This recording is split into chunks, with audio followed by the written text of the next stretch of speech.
plus 3 banding 10 minus 11.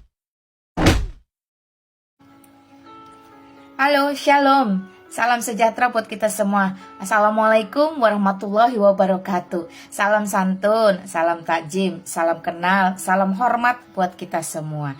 Nah, izin stis ya videonya. Sebelum saya lanjut, saya secara pribadi Lina Wijaya memohon maaf lahir dan batin jikalau selama ini saya terlalu lama ada di ruangan yang mengajarkan kesesatan seperti tadi. Terutama video di bawah itu ada saya di sudut kiri bawah, saya masih ada di ruangan itu. Mohon maaf ya teman-teman, akibat terlalu lamanya saya ada di ruangan yang mengajarkan kesesatan itu, maka terjadi silang pendapat, terjadi kesalahpahaman, terjadi semacam hal-hal yang berburuk sangka. Mohon maaf atas ketidaknyamanan itu ya. Oke, saya sudah memutuskan untuk menarik semua support saya terhadap ruangan-ruangan yang mengajarkan kesesatan seperti yang tadi teman-teman lihat tayangannya. Ya, bagaimana mungkin isi Alkitab itu dibolak-balik, ditunggang-balikan, bahkan dicomot-comot, dijadikan potongan-potongan atau parsial. Itu adalah pekerjaan yang keji, yang kejam, yang tidak bermoral, yang sama sekali tidak bisa lagi kita toleransi, apalagi kita kompromi atau kita biarkan. Ya, Alkitab mencatat bahwa memang antikristus itu adalah salah satu penggenapan nubuatan akhir zaman. Namun secara pribadi oknumnya saya tidak memiliki persoalan. Bagi saya setiap manusia itu berharga di mata Tuhan, termasuk para antikristus ini.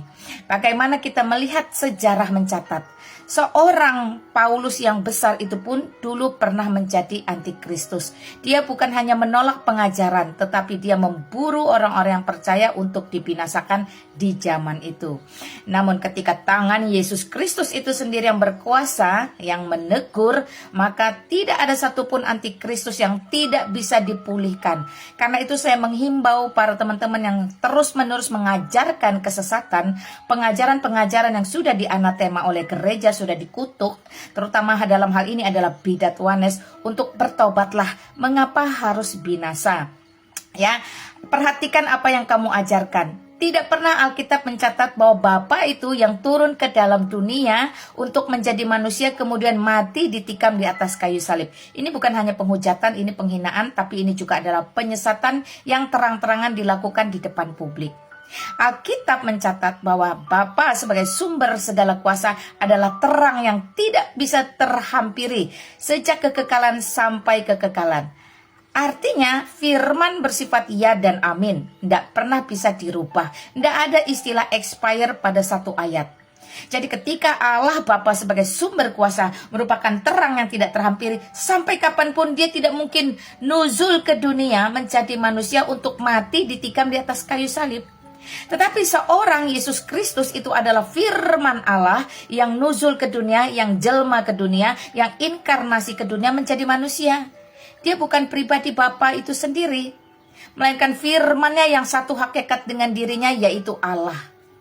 Nah, kegedabrusan ini, kesesatan ini ketika terus dikumandangkan, bisa-bisa seolah-olah itu adalah informasi yang benar, berita yang benar, pengajaran yang benar bagi anak cucu keturunan dan generasi berikutnya. Karena itu harus ada orang-orang yang bermunculan untuk menentang pengajaran-pengajaran sesat ini.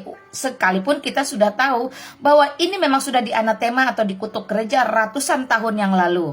Jadi bukan sesuatu yang wow, mereka hanya timbul tenggelam dengan istilah wajah baru, stok lama. Sekali lagi saya menghimbau untuk teman-teman, sendengkanlah telingamu pada kebenaran firman Tuhan, bukan kepada firman setan. Karena sejatinya iblis bapa segala dusta. Jikalau kita mendengarkan seorang pendusta, kebenaran apakah kira-kira yang bisa kita dapat dari sana? Bahkan isi Alkitab pun diputar-balikan seturut dengan kehendaknya. Nah teman-teman, kembali gunakan free willmu. Jangan sia-siakan waktumu untuk mendengar pengajaran yang salah. Jangan berikan telingamu untuk mendengarkan pengajaran yang sesat. Jangan berikan hati dan pikiranmu yang harusnya kamu gunakan untuk mengasihi Tuhan Allahmu dengan segenap kekuatanmu, tapi diberikan kepada iblis dengan pengajaran-pengajaran yang penuh spirit antikristus. Yesus Kristus adalah firman Allah sendiri yang nuzul ke dunia menjadi manusia. Jadi dia bukan Allah Bapa. Allah Bapa tidak pernah terhampiri, tetapi Yesus Kristus bukan hanya bisa dihampiri, bahkan dia pernah ada di dalam rahim seorang perawan kudus, Bunda Maria. Jadi sekiranya teman-teman memahami ini, mulai sekarang waspadalah terhadap para bidat, para pengajar-pengajar palsu, para penyesat-penyesat yang dengan masif menjual Kristus, menjual kekristenan, bahkan menjadi aib. Sejak zaman dulu pun Yesus Kristus sudah dijual oleh Yudas Iskariot. Jadi tidak mengherankan jikalau hari ini Alkitab dengan seluruh isi kebenarannya tetap dijadikan komoditi bagi orang-orang yang tidak bertanggung jawab. Sekali lagi, sendengkanlah telingamu pada kebenaran firman Tuhan, bukan pada kebenaran firman setan. Belajar dengan rendah hati, kembali ke gerejamu masing-masing. Apakah aras gerejamu mengerti tentang Tritunggal?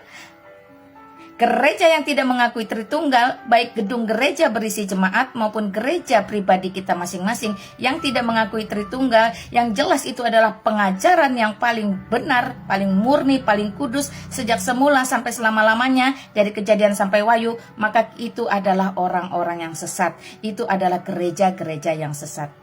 Oke, sekian dari saya Lina Wijaya. Kiranya Tuhan memberikan rahmatnya, hidayahnya, hikmat bijaksananya, mahrifatnya kepada setiap kita untuk benar-benar memiliki kerendahan hati. Belum siap mengajar, jangan mengajar. Lebih baik kita belajar, ya.